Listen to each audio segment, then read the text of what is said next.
Everyone and welcome to my video. In today's video, we are going to learn how to display API data on map using markers in the FlutterFlow. So you know that the FlutterFlow is very amazing low-code platform that makes app development super, especially for developers who want to build their app very quickly without writing too much of code. So the best part is it also allow us to add custom code. So whenever we stuck or needed any advanced feature, so we can simply add this using custom functions or custom code. Li- we can also use custom widgets in the Flutterflow. So in this video, I will also be using two or three custom functions, and I will show you exactly how they work. So today we will go to step by step and learn how to use map inside Flutterflow. All right, let's jump into our project and get it started. So here we go, and this is my FlutterFlow project, and I have named it a demo. So I have already built a basic structure, but don't worry, I will walk you through everything I did to make it task work perfectly, like you already see this. So first, when we start start our project, so first we see just only a home page. So in the home page, we are going to add a Google Map. And this is a Google Map that I have already digged into our home page. So this is our home page, you know. So in the home page, uh, in the property panels of the Google Map, we want to show multiple markers because our data is coming from a API. I called a API from this here. Here we can call our API, and our API type is get, and this is our API URL, and we can response and test our API. It is working perfectly or not. So test the API and you will see the result like that. So this is our result, and status code is 200, which is perfectly fine. And you can see that I can save this JSON data in our data type, and also I can predefine these fields like title and late and long and complete and quando as a quando and ID, and that's it. And then in the property panel, I have used one custom function which combine a late and long two different fields, which is coming from API, as you see like that. Late and long. Okay. So this is our custom function combine let long. In this we define two argument. First is let list and second is long list. So first let list is coming from our API data. So we write a code, and we first write a if statement. If our let list is empty or long list is empty, or if let list and long list is their length is not equal, then it returns null like that. And if it working perfectly fine, then it returns our in result combined list. Okay. So here we go, and see the return type is let long. Okay. In the home page, uh, we we use our combined let long using our functions.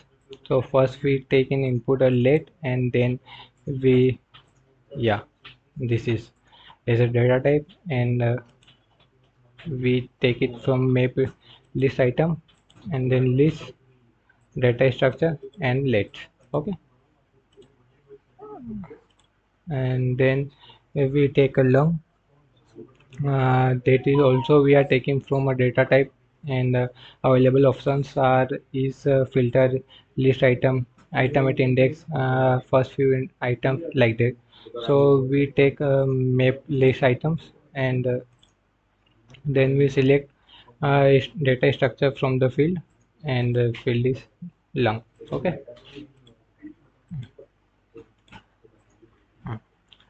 After that, we initialize our some center map, like when we run our project, and when map is open, so our pinpoint what should be pinpoint. So it is our main centered location, which I already used in a combined let lung for this, and I use this feature center map on the marker tab, like. If there in this map we have more than 10 markers, so whenever click on a particular marker, then it comes in the center of our screen. And also I click on the update page on the map move. So when the map is moved, like when I click on any particular marker, so it updates data. And then on the Google map, we perform an action which is on tape marker, and on in the bottom, in that I open a bottom sheet, in which I take a data which is which is coming from a Google API. Okay, not a Google API, it is an API call. And I make this a component which I called in my bottom sheet, and there we here I called like that. Okay.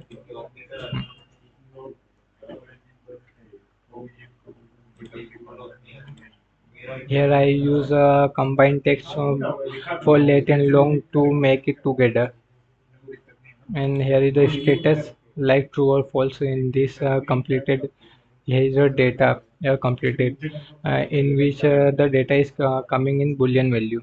So I use this true and false like this. And then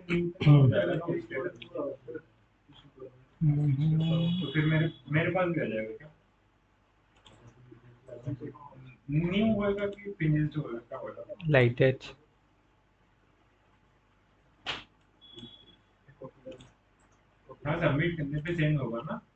I I set data type to get the data, and like this I set title, data type, and filter item list. I apply two conditions.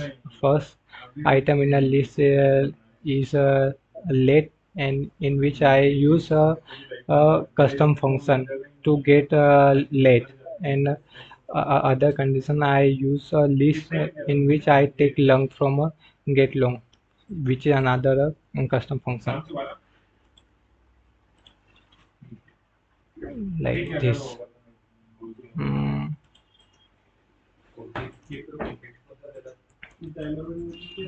this is our get late, and this is our get long, in which we return a double value, and we pass an argument which is called let long, and in return we return let long from a longitude and longitude. Okay.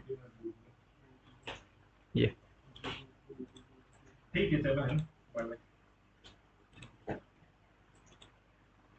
So now we run this application and see.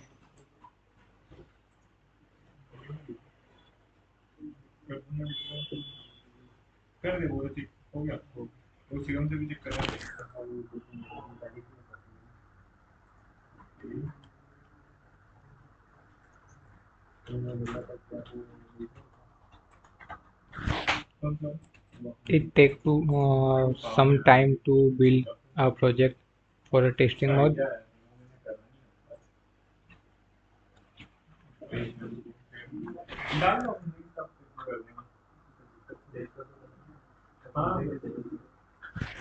While it's building, I want to tell you some more information. If we want to use a Google Map on the FlutterFlow, so we have to enable our Google Map key, like Google Map, and we have to enable this, and we have to use our API key, which we can get from our Google platform, Google Cloud platform. Okay.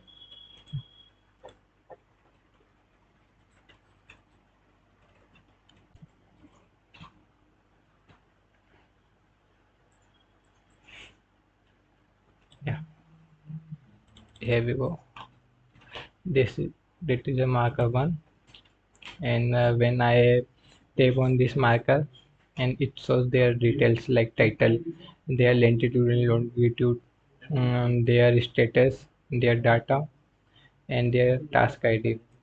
And I cross. Then I tap another marker, so it's switched to another marker and come it in center and show their data like that. And if we want to see more markers, we can see, yeah, like that. And this is title 6, and yeah, by doing this we can easily implement Google Map in Flutterflow. Thank you.